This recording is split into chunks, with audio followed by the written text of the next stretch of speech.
Hello and a warm welcome to South Asia Today, where we bring you in-depth insights into the key events shaping South Asia. I'm Shivangi Mishra, and on today's top stories. India's steel industry leads transformation.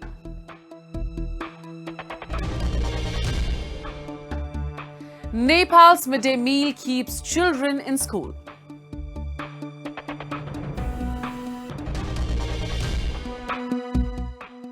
And POJK unrest echoes at the United Nations.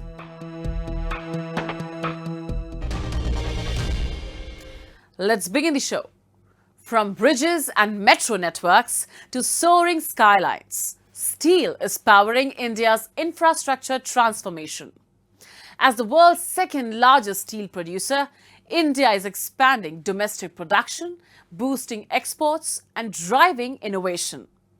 At the heart of this growth is Jamshedpur, where industry and technology are shaping the future of Indian steel. India's infrastructure boom is reshaping the nation, from expanding highways and high-speed rail networks to modern airports, metro systems, and soaring skylines. Powering this transformation is a rapidly growing steel industry. Today, India is among the world's leading steel producers, with growth driven not only by large integrated steel plants but also by hundreds of small and medium-sized enterprises across the country. The momentum is reflected in the numbers. Finished steel consumption has more than doubled from nearly 77 million tons in 2014-15 to around 163 million tons in 2025-26. India's growing global competitiveness is also evident in trade. In March 2026, steel exports rose 29.1% year-on-year, while imports fell 9.5%, underscoring the country's emergence as a stronger global steel manufacturing hub. Steel industry, India is the bright spot. Our production levels have gone up drastically, almost up to 15%. We produced close to 152 million tons in financial year 25. Compared to that, in financial year 26, we produced 168 million tons. And our consumption has also been very good. We consumed almost 164 million tons.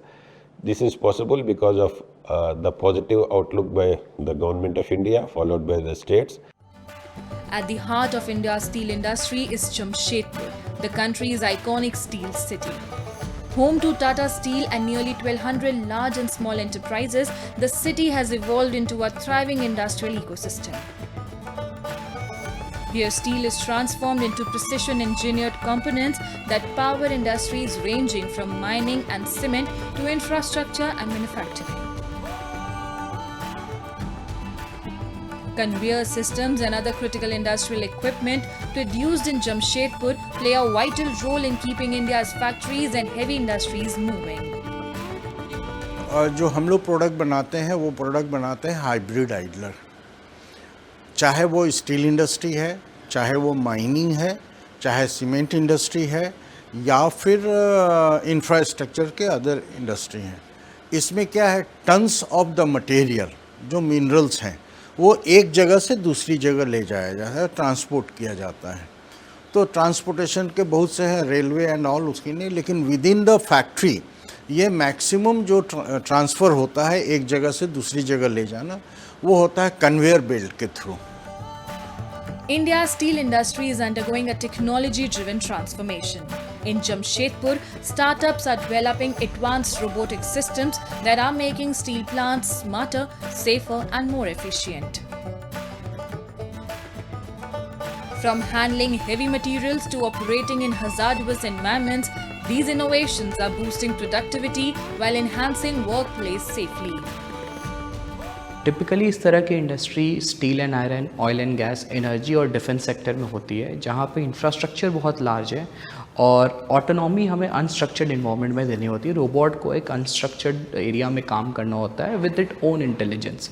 So here what we are trying to build is the overall technological stack that includes the hardware, the software and the autonomy that typically enables the robot to work in these industries. Driven by innovation, infrastructure growth, supportive policies, and a strong focus on domestic manufacturing, India's steel industry is reaching new heights, with Jamshedpur as its goal. Asia की सबसे बड़े small scale industry यहीं पे है और सारी industry Tata पे ही dependent है। तो हमारे जो प्रोडक्ट्स सब हैं वो तो रेगुलर यूज़ होते हैं, मतलब जब तक स्टील इंडस्ट्री और माइंसेस रहेगी ये हमेशा ही प्रोडक्ट यूज़ होते रहेंगे। Today, steel is more than just an industry. It is the backbone of India's development journey. From large integrated steel plants to small manufacturers and emerging technology startups, every link in the value chain is driving a stronger, more self-reliant and industrially advanced India.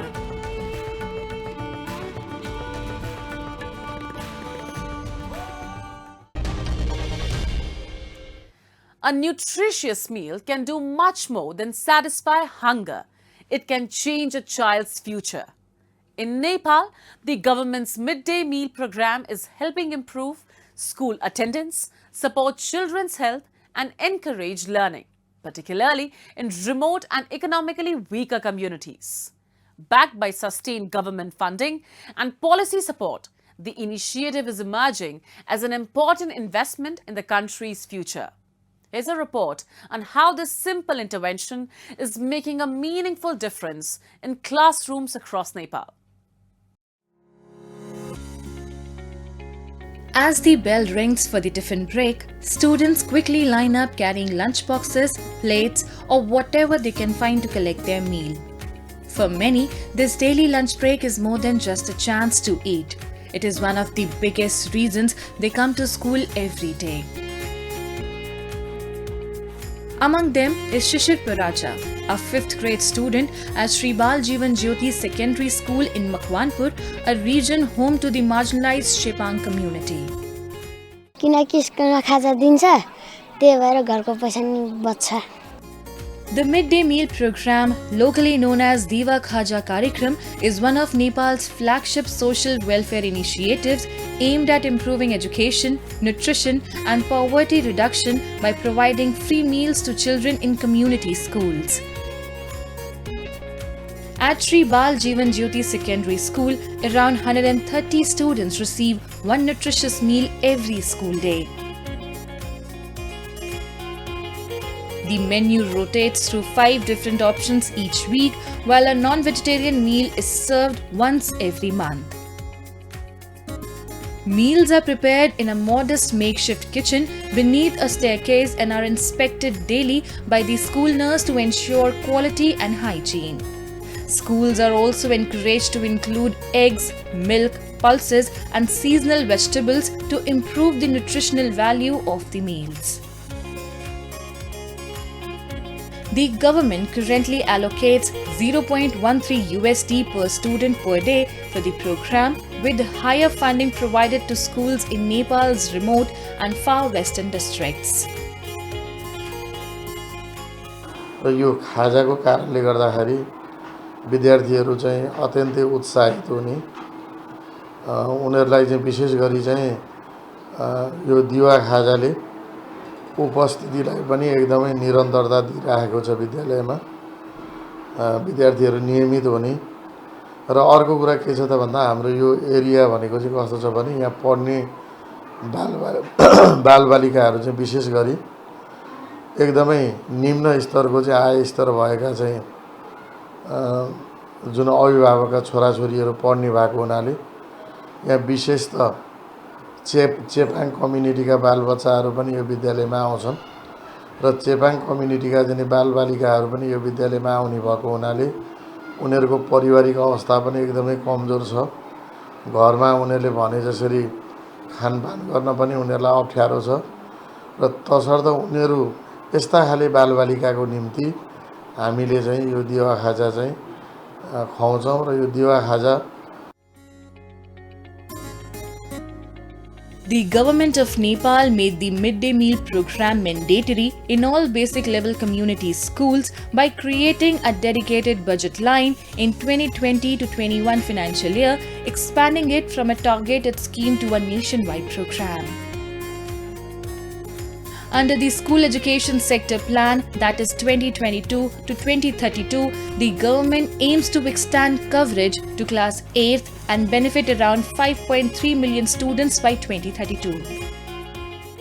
कतिपय विद्यालयहरूमा त दिवा खाजाले गर्दाखेरि विद्यार्थी संख्याको उपस्थिति उल्लेखनीय भएको विद्यार्थीहरू चाहिँ कतिपय विद्यार्थीहरू चाहिँ घरमा चाहिँ हैन विभिन्न कारणले गर्दा चाहिँ खाना नखाई आउने खालको कन्डिसन पनि भएको भनेर पनि शिक्षक साथीहरूले हामीलाई भन्नुहुन्छ त्यो हिसाबमा चाहिँ एउटा चाहिँ पौष्टिकतायुक्त चाहिँ खाजाको रूपमा दिवा खाजा जुन चाहिँ विद्यार्थीहरूले चाहिँ टिफिन समयमा पाइरहनु भएको छ त्यसले चाहिँ पक्कै पनि शिक्षाको गुणस्तरमा पनि यसले ठिक ढङ्गले चाहिँ काम गरेको छ विद्यार्थीको विद्यालयमा आउने दर जुन पहुँचको कुरा छ त्यो पहुँचको कुरामा पनि यसले सहयोग गरेको छ भन्न सकिन्छ. The National Education Policy promotes school meals to improve attendance and reduce dropouts, while subsequent guidelines strengthen nutrition standards, food quality, and local agricultural procurement. The School Education Sector Plan outlines future expansion and financing. An Asian Development Bank evaluation found the program improved school access, particularly for girls and vulnerable children, contributing to better gender parity in primary education.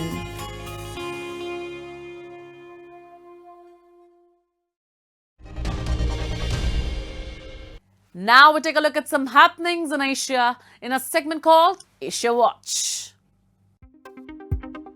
Prime Minister Narendra Modi said India's relationship with Australia presented historic opportunities for both countries to cooperate in nuclear and renewable energy, critical minerals and green hydrogen. He was speaking at the Australia-India Economic Roadmap business event after arriving in Melbourne on Wednesday night. The visit comes as both countries seek to deepen economic ties, with India eyeing Australia's uranium reserves to help meet a target of 100 gigawatts of nuclear energy capacity by 2047 and Australia looking to diversify trade beyond its reliance on China, its top partner.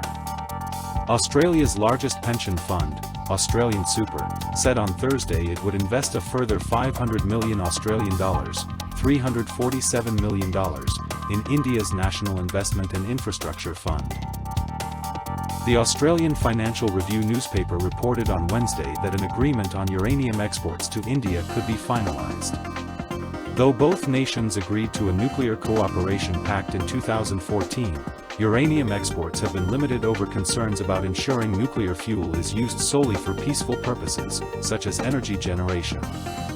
India is Australia's fifth largest trading partner after China, Japan, the US and South Korea, while around 1 million people in Australia claim Indian ancestry.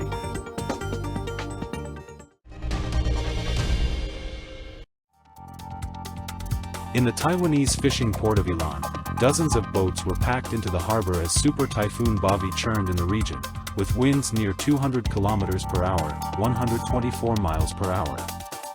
Bobby is set to be the largest storm by size to hit Taiwan since 1987, a forecaster from Taiwan's Central Weather Administration adding that storms of this size have been fairly rare in recent years. Chen Minghui, a 60-year-old captain of a 3-metric-ton fishing vessel, said he hoped the typhoon would track further north and avoid a direct hit, recalling how previous storms had sunk boats and flooded the fishing town. Bobby, currently about 1,000 kilometers, 621 miles, at its widest point or roughly the width of France, is forecast to skirt northern Taiwan before making landfall in China's eastern Fujian province on Saturday, July 11th, evening, according to China's National Meteorological Center.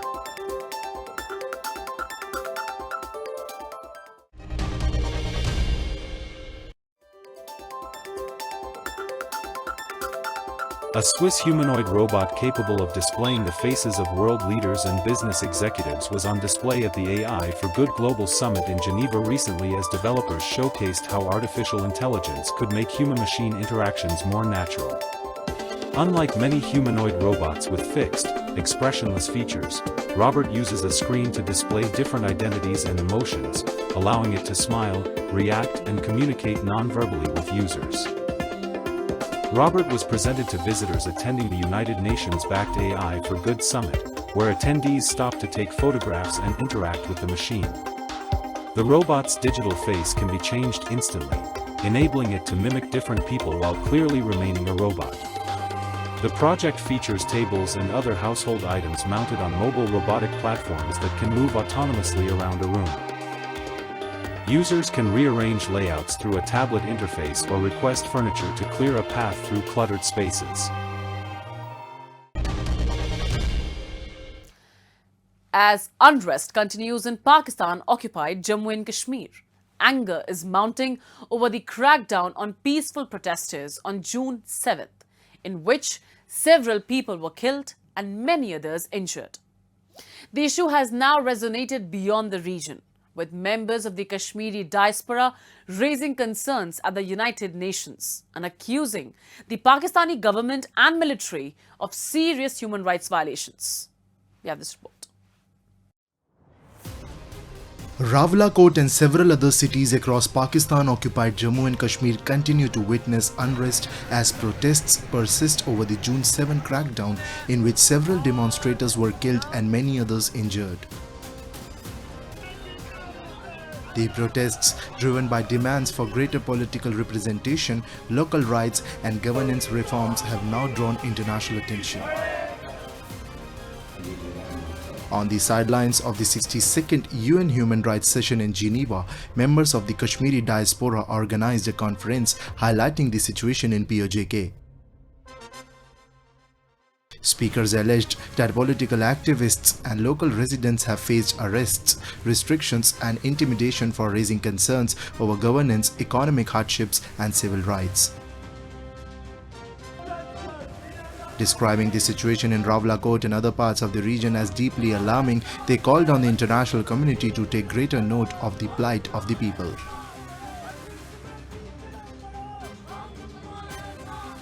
Also strongly condemn Pakistan crackdown on civil rights movement under the aegis of Jammu Kashmir Joint Awami Action Committee (JKJAC) in Pakistan occupied territories of Jammu and Kashmir. Number 2. We call upon Government of Pakistan to immediately withdraw its security forces. We vehemently demand that Government of Pakistan must end siege, lift communication blackout and blockade and other draconian laws, including Schedule 4.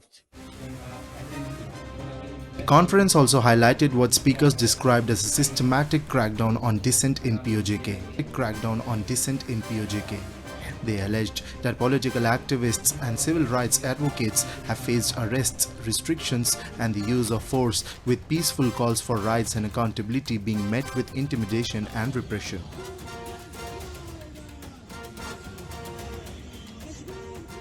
इस आज़ाद कश्मीर में ये कोई पहली दफा नहीं है कि जब लोगों पे गोली चली या लोगों को मारा गया, लोगों को कान पकड़ाए गए और जेलों के अंदर डाल के उनका तशद्दुद किया गया, और ना ही ये पहली दफा हुआ। हमें आज़ाद कश्मीर के लोगों की मजबूरियों का भी एहसास है और इस खित्ते की जो ज्योग्राफिकल पोजीशन है उसका भी एहसास है। ये एक लैंड लॉक और एक्चुअली बरसे पाकिस्तान की ब्यूरोक्रेसी इसी इशू को एक्सप्लेन करते रही कि तेरा तो रिस्क यहाँ से जाता है, तेरी तो सर्दी यहाँ से जाती है, तुम्हारी तो हर चीज जो है, लिहाजा आपको ये हक नहीं है कि आप हक की बात करें, राइट की बात। Following the June 7 crackdown, members of the Kashmiri diaspora have staged protests outside Pakistani embassies and consulates across the UK and Europe, demanding justice and urging the international community to address alleged human rights violations in Pakistan-occupied Jammu and Kashmir. Speakers at these demonstrations alleged that people in POJK have endured decades of political, economic and social challenges, citing restrictions on civil rights, limited employment opportunities and inadequate access to essential services such as healthcare, education and sanitation.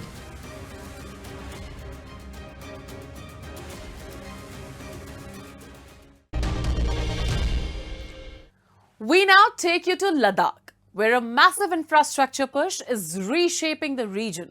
New roads, tunnels, and strategic connectivity projects are creating all-weather access, reducing travel time, boosting tourism, strengthening defense logistics, and unlocking fresh opportunities for growth. Here's our report. Road connectivity in Ladakh has undergone a remarkable transformation. More than 1,670 kilometers of roads have been constructed, upgraded or blacktopped under projects worth Rs 20,660 crore. Driven by the Border Roads Organization and the National Highways and Infrastructure Development Corporation Limited, these engineering feats are providing all-weather connectivity, linking remote communities, strengthening strategic mobility and accelerating Ladakh's economic growth. 7 महीने 8 महीने बर्फ से ढका रहता है, वहां पर कोई एक्टिविटी नहीं होती। अब वो सभी क्षेत्र, चाहे वो जोजिला टनल हो, चाहे रेलवे का प्रोजेक्ट हो, उसके कारण से 24/7 12 मंथ्स लेह में भी और आसपास भी टूरिज्म आ पाएगा, टूरिस्ट आ पाएगा। Ladakh's expanding all-weather connectivity has transformed life across the region. Faster, safer travel has boosted tourism, improved access to healthcare, markets and essential services, and ensured uninterrupted trade for remote communities. At the same time, strategic infrastructure projects have significantly enhanced year-round military mobility and operational preparedness along the line of actual control. पूरे लद्दाख में 250 से एबो population कोई ऐसा habitation नहीं है जो connect नहीं हुआ है। तो इससे आप अंदाजा लगा सकते हैं कि हमारा PMGSY जो है उसमें हमारा 100% जो है 250 एबो जो है पॉपुलेशन ऑलरेडी कनेक्टेड है विथ ऑल वेदर रोड, यानी वो फायर वेदर नहीं है, वो बीटी रोड है, ऑल वेदर रोड से कनेक्ट किया जा चुका है। तो फंड्स का मतलब कोई ये इशू है नहीं। हर डिस्ट्रिक्ट में और हर बॉर्डर विलेज में हमारा आप देख लीजिए काम चल रहा है, चाहे CRF में हो, चाहे PMGSY में हो, चाहे स्पेशल डेवलपमेंट पैकेज में हो, चाहे स्टेट सेक्टर में, चाहे डिस्ट्रिक्ट कैपेक्स में हो, यानी मतलब हर जगह हमारा इक्वली काम चल रहा है। यूटी बनने के बाद पूरा चेंज हुआ है लद्दाख। लद्दाख के ऐसे ऐसे गांव थे जिसमें सोच भी नहीं सकते थे हम 100 साल तक रोड बनेगा। तो ले सिटी को गांव, हर गांव से जोड़ गया है और सिटी को ही दिल्ली से, श्रीनगर से, मनाली से जोड़ने का भी बहुत सारे रोड इंफ्रास्ट्रक्चर बने हैं। अभी हमारा सियाचिन में जाते हुए, गलवान वैली में जाते हुए आज लोग मोटरसाइकिल चला रहे हैं। इतना रोड अच्छे बने हैं और काफी जो जोजिला टनल बनने के बाद और बाकी जो शिंकुला टनल, इन सब को बनने के बाद लद्दाख एकदम दिल्ली के नजदीक पहुंच गया है। Improved transport networks in Ladakh have boosted trade, expanded access to essential services, and opened new avenues for businesses and livelihoods. Beyond roads and highways, these projects are generating employment, strengthening regional integration, and reinforcing Ladakh's strategic and economic significance.